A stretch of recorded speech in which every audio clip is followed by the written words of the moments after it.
Vamos seguir? Vamos continuar? Então já vamos direto para a nossa tela. Artigo 18 traz para a gente o que conhecemos como prazo de trânsito. Prazo de trânsito. O que é o prazo de trânsito? É o prazo que se tem, não de casa para o trabalho, trabalho para casa, não é isso. Você é mandado para outro ponto do território nacional. Você é removido, você é redistribuído junto com o cargo, você é cedido, você é requisitado em outro ponto do território nacional. Você então vai mudar para outra sede, outro município. Qual é o prazo que você tem de deslocamento para esse novo município? É o prazo de trânsito. Então, prazo de trânsito é o prazo de deslocamento para um novo município em que se terá a lotação. Então, você vai ficar lotado lá. Isso pode ser temporário, de repente você é requisitado, fica durante um ano e volta. Você tem um prazo para ir e tem um prazo para voltar. Prazo de deslocamento. É o prazo que você vai gastar para poder levar sua mudança, para você levar seu filho, sua filha, sua esposa. É o prazo que você tem para poder encontrar um novo local, um apartamento, uma casa, matricular seus filhos. É aquele prazo que você gasta para se deslocar. Contratar a mudanceira, desfazer a mudança. Esse prazo a lei garante para a gente. E olha só o que ela diz, vamos para a tela. O servidor que deva ter exercício em outro município, em razão de ter sido removido, redistribuído, requisitado, cedido ou posto em exercício provisório, terá, cuidado aqui, no mínimo 10 e no máximo 30 dias de prazo, contados da publicação do ato, para a retomada do efetivo desempenho das atribuições do cargo, incluído nesse prazo o tempo necessário para o deslocamento para a nova sede. Imagine, então, você que é sediado em São Paulo e, de repente, você é removido para o Rio Grande do Sul. Ora, não é uma mudança simples. Esse tem um prazo, mínimo 10, máximo 30.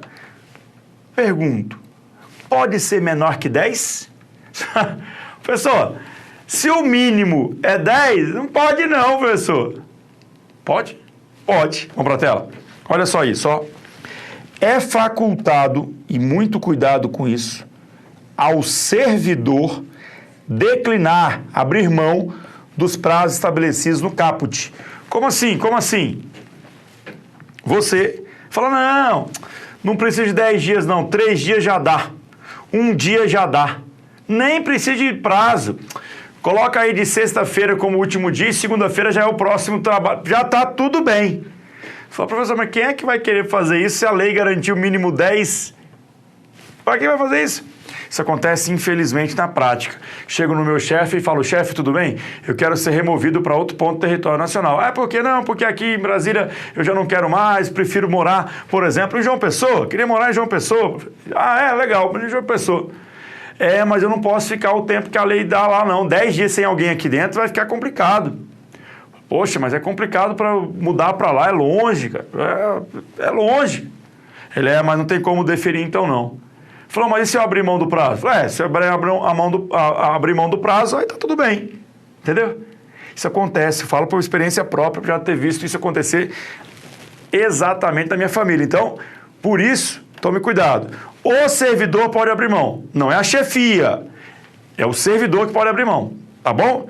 Só isso que tem que decorar, Voltando para a tela, na hipótese de o servidor encontrar-se em licença, que é o que diz o parágrafo 1º, ou afastado legalmente, o prazo a que se refere este artigo será contado a partir do término do impedimento. Aqui já é o natural.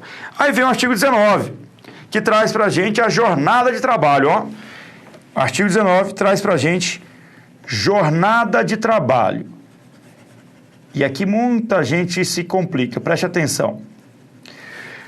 Os servidores cumprirão jornada de trabalho fixada em razão das atribuições pertinentes aos respectivos cargos, respeitada a duração máxima do trabalho semanal de 40 horas e observados os limites mínimo e máximo de 6 e 8 horas diárias, respectivamente. Ok? Cuidado, porque é importante a gente fazer o paralelo aqui, por isso eu trouxe, com a Constituição Federal. A Constituição traz para a gente que a duração do trabalho normal não superior a 8 dias diárias e 44 semanais. Facultada a compensação de horários e a redução de jornada mediante acordo ou convenção coletiva de trabalho. Olha só isso aqui, então. Nós temos que saber separar o que a Lei 812 prevê e aquilo que a Constituição Federal está aqui dispondo. Então, nós temos o seguinte, na 812, 40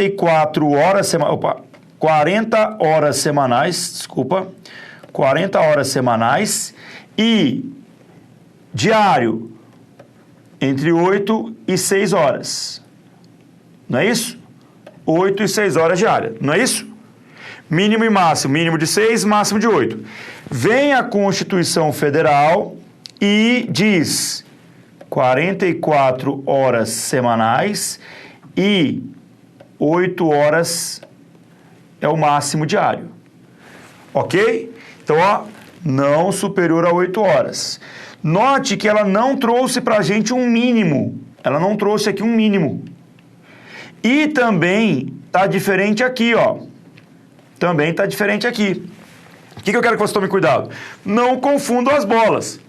Na Constituição, 44 horas. Porque qual que seria a lógica?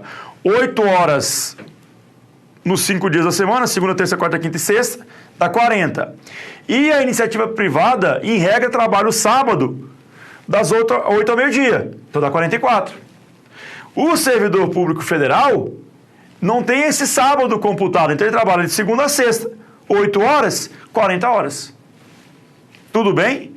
Primeiro ponto, então. Ah, então ele está contrário à Constituição? Não, a Constituição estabeleceu um máximo. Máximo. Veio a 812 e falou, vamos usar um pouquinho menos que isso. 44 é muito pra gente, 40 horas.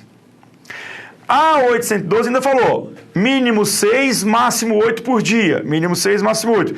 A Constituição, para não ter que entrar nesse mínimo 6, colocou só assim. Máximo 8. Por quê? Porque existem diversas categorias que trabalham 4 horas, por exemplo. Então, por isso que ela não quis estabelecer isso aí. Ah, e a 812 não prevê isso? Prevê. Vamos para a tela. O disposto, aqui ó. O disposto neste artigo não se aplica à duração de trabalho estabelecida em leis especiais. Então, quem tem, de repente, uma legislação específica, geralmente o pessoal da área da saúde, área educacional, área de segurança, vai continuar sendo regido pela lei especial. Então, se na lei especial tem, por exemplo, plantão de 12 horas, de 24 horas, vai ultrapassar a jornada de 8, porque é lei especial, então pode. Se tem a carga horária de 4 horas, não tem problema nenhum, tem lei especial para isso. A regra geral, o padrãozão, são 40 horas semanais, 8 e 6 diária. 8 máxima, 6 mínima. Tudo bem? Constituição, máximo 44 semanais, máximo 8 horas diária. Isso como regra geral. Tudo bem? Ok? Então, muita atenção com isso para você não perder questão e faça esse paralelo como aqui fiz. Mas, antes de avançarmos, parágrafo 1º. O ocupante de cargo em comissão ou função de confiança submete-se a regime de integral dedicação ao serviço. Observado o disposto no artigo 120, podendo ser convocado sempre que houver interesse da administração. O que é isso? Muita gente acha que cargo em comissão e função de confiança não tem jornada máxima diária, não. Pode trabalhar 10, 12, não tem.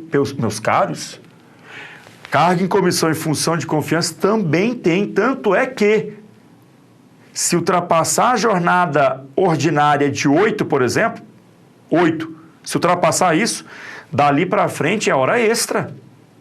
É hora extra.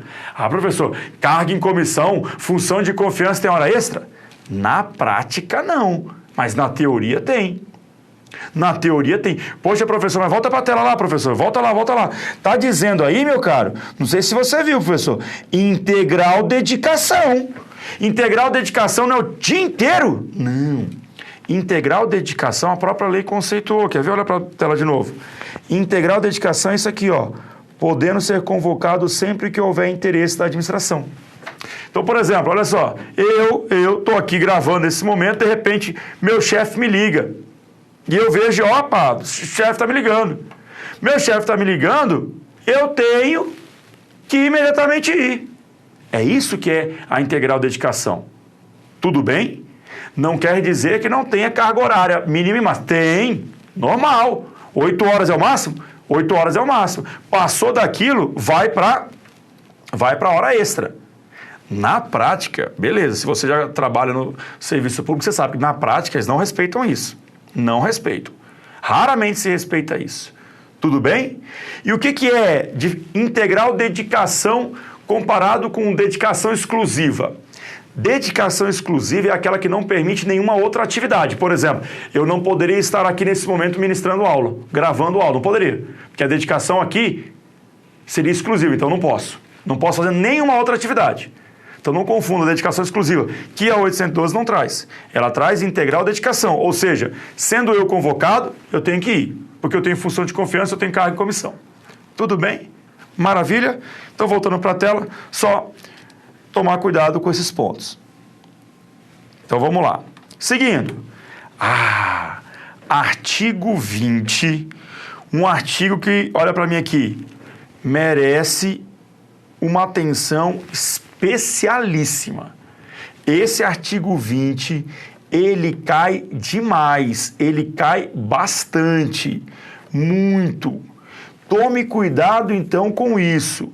Você tem que ter agora uma marcação especial, uma leitura com calma, para você não perder questões de prova. A frequência dele em prova é alta. Até agora, dos artigos que vimos, o artigo 5º é um que tem uma incidência grande como esse 20. Mas eles fazem parte de um artigo muito cobrado. Vamos para a tela. Ao entrar em exercício, primeira coisa então, é quando entra em exercício. Não é da posse, é do exercício. Servidor nomeado para cargo de provimento efetivo, ou seja, o cargo em comissão não tem direito. Provimento efetivo ficará sujeito a estágio probatório. O tema é estágio probatório, professor. Que interessante. Estágio probatório por período de 24 meses. 24 meses. 24 meses? Professor, isso aí não está errado, não. Professor, essa lei sua está desatualizada. Calma lá. Olha só isso. Esse período de 24 meses, ele continua em vigor. Continua. Ele só não é aplicado.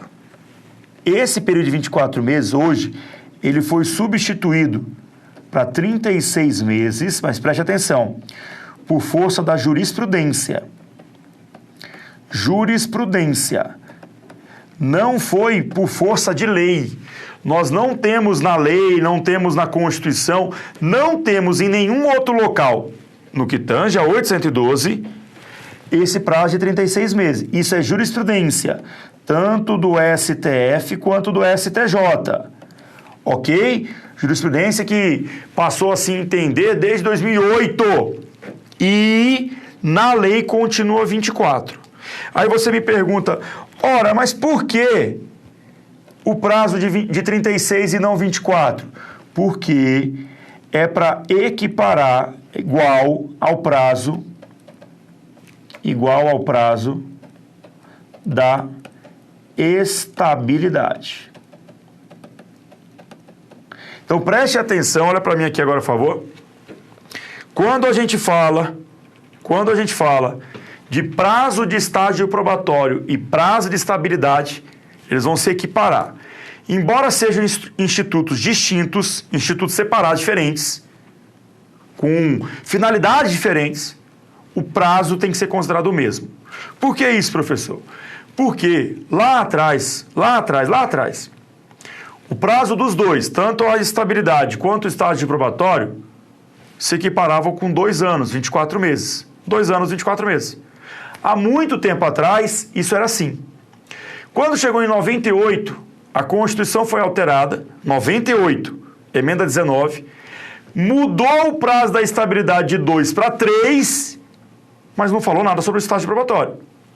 E aí ficou o estágio com 2 e a estabilidade com 3. A estabilidade com 3 anos. E aí então ficou aquele vácuo, porque eu terminava meu estágio, mas não era estável. E aí então a jurisprudência falou, opa, peraí, vamos resolver. O estágio probatório também precisa de 3 anos. Tanto é que muitos estatutos estaduais, o próprio estatuto aqui do DF, já equiparou expressamente. A 812 não tem isso em lei. Então cuidado porque você vai ler a sua lei, você vai pegar a sua lei no planalto.gov, tá lá, 24 meses, não mexeram. Só que hoje o estágio probatório é de 24 meses.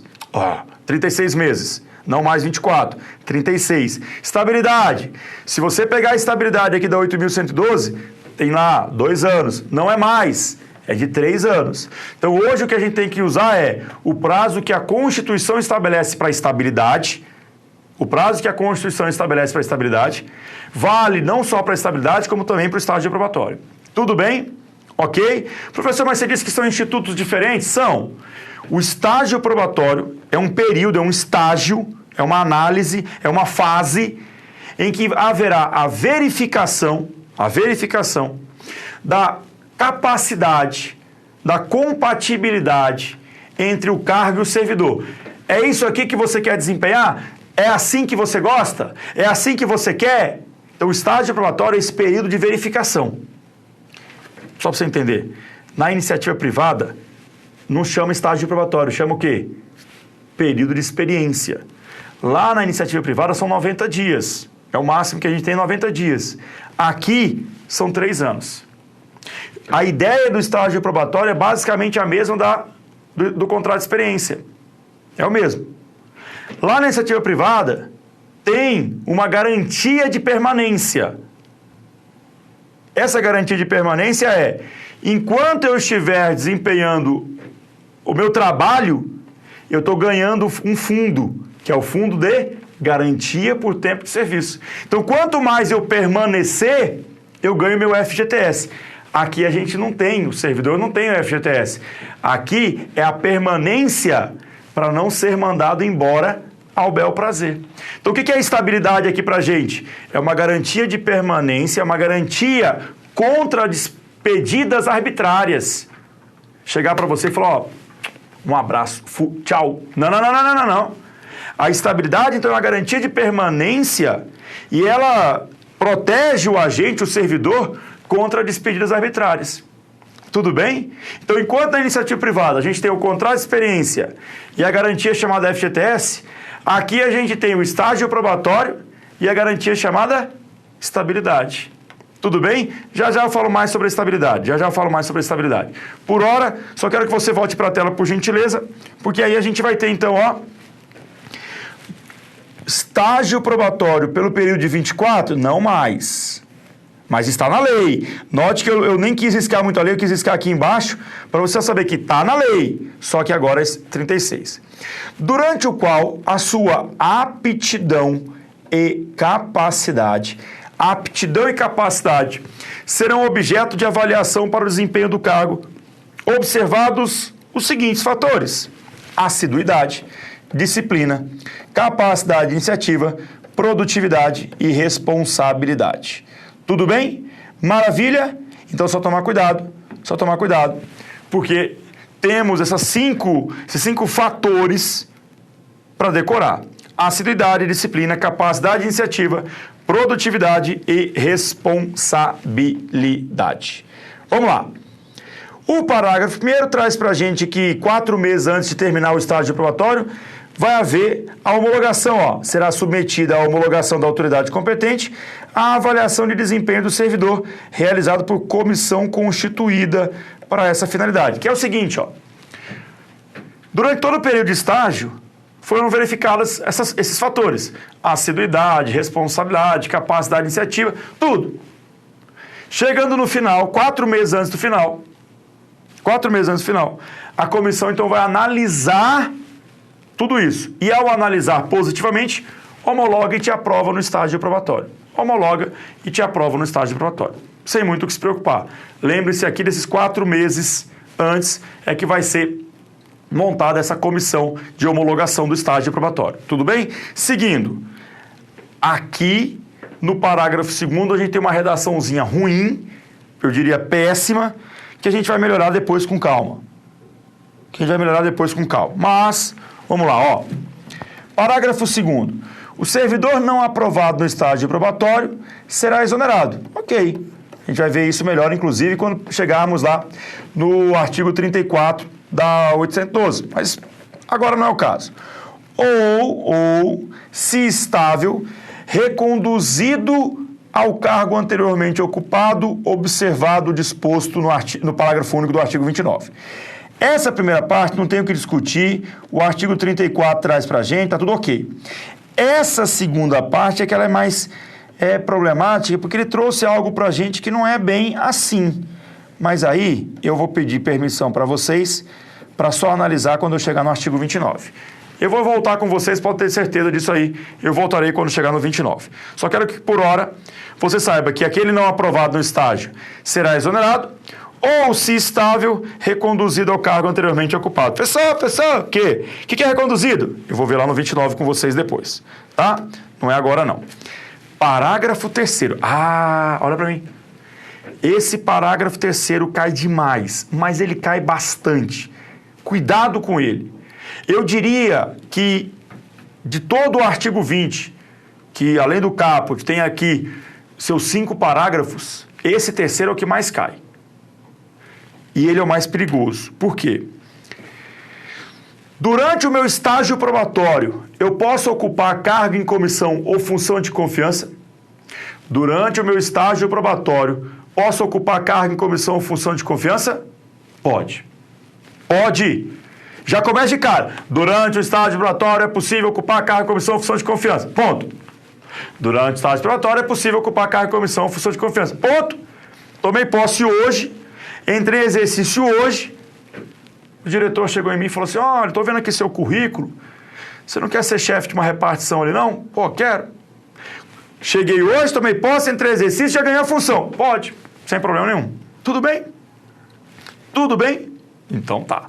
Então só tomar esse cuidado. Agora, a lei diferenciou alguns pontos em relação a cargo em comissão ou função de confiança para quando você vai para outro órgão.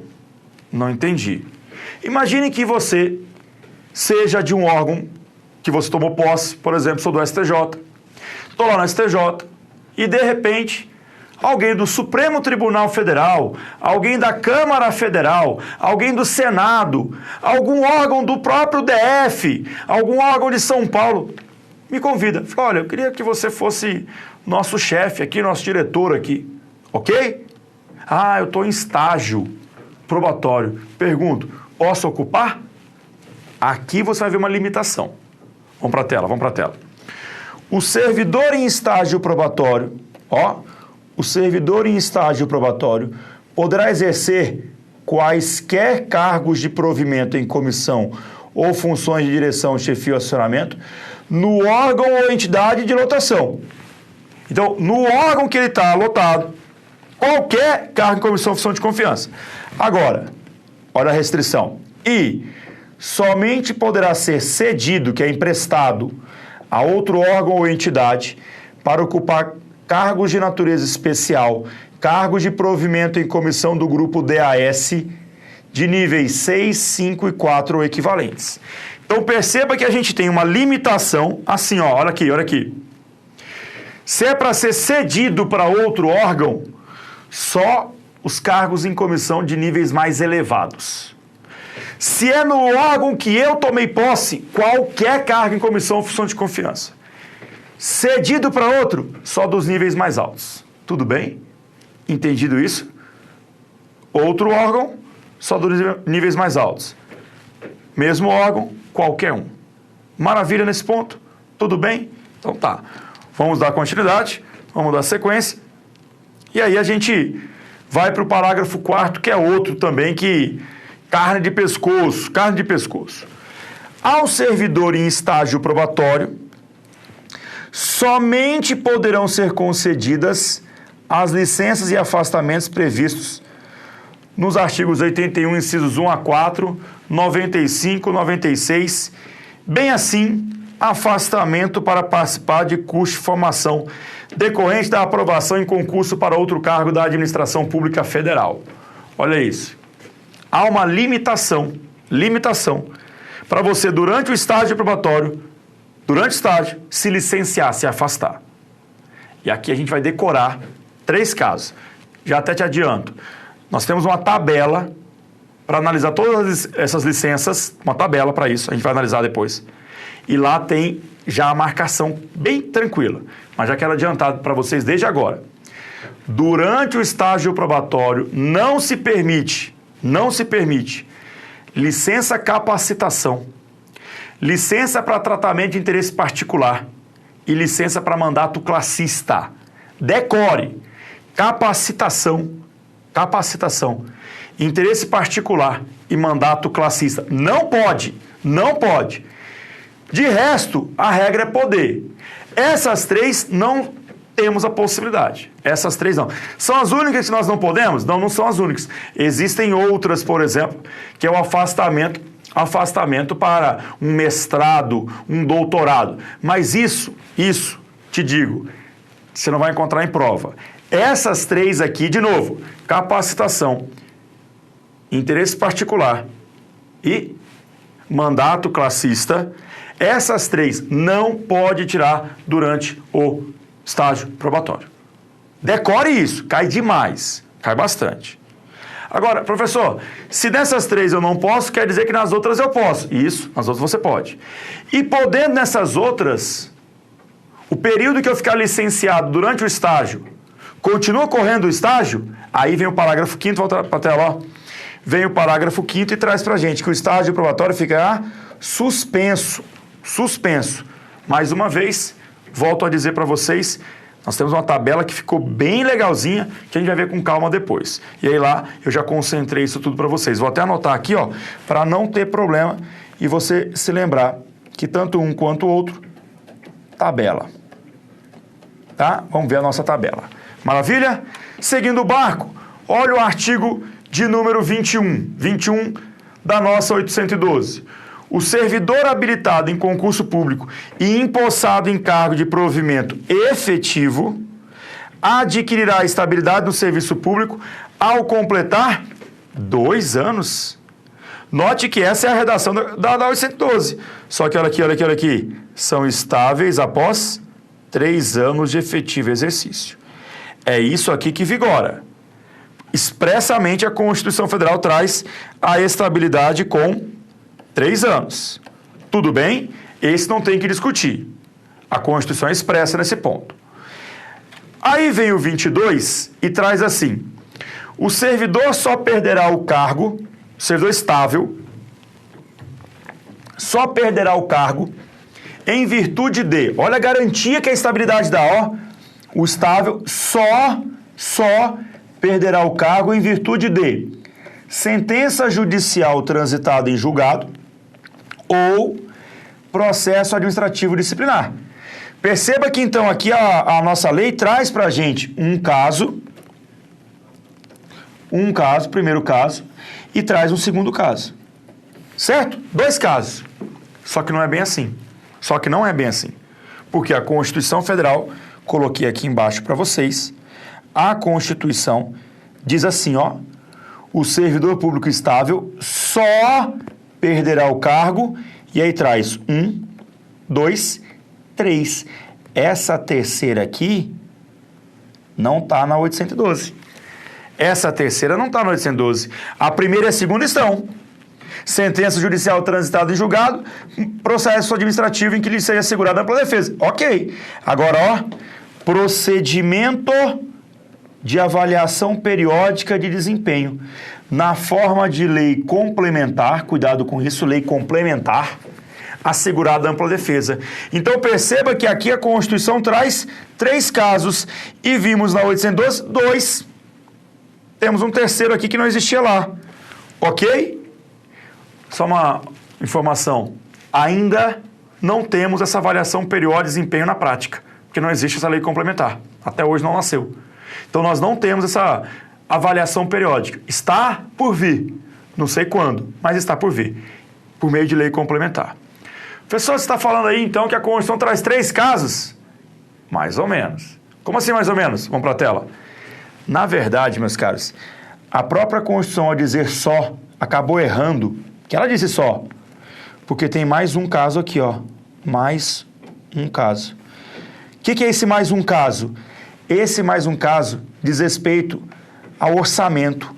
O artigo 169, parágrafo 3º, diz que para o cumprimento dos limites estabelecidos com base neste artigo, durante o prazo fixado na lei complementar referida no caput, União, Estados, DF dos municípios adotarão as seguintes providências.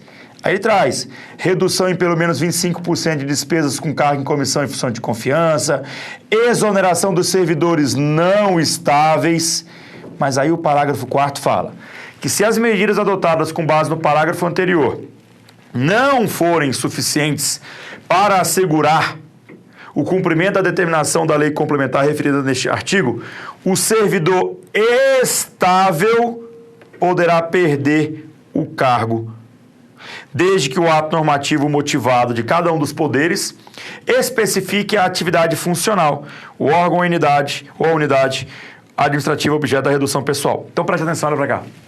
A 812 traz 2 casos e diz só sentença judicial e PAD. Só. Mas a Constituição acabou no artigo 41 colocando, não, perderá o cargo só em 3 casos. Só em 3. Repetiu os 2 primeiros, PAD e sentença judicial, e acrescentou avaliação periódica de desempenho. E disse só nesses 3. Só que aí tem lá no 169 um 4º caso, contenção de gastos. Contenção de gastos. E aí você fala, poxa, professor, eu faço o que na prova? Preste atenção.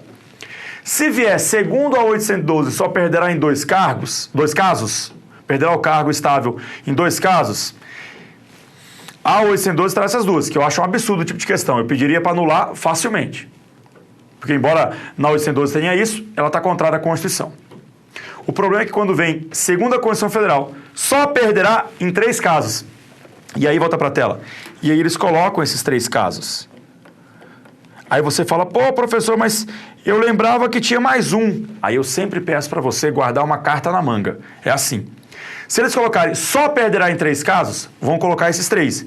PAD, sentença judicial e avaliação periódica. Verdadeiro. Se eles te perguntarem sobre contenção de gastos, você fala, também pode perder. Então, por isso que é uma carta na manga. Se perguntar, você fala. Se não perguntar, fica na sua. Se não perguntar, são só os 3. PAD, sentença judicial e avaliação periódica. Se perguntar, tem esse 4º caso.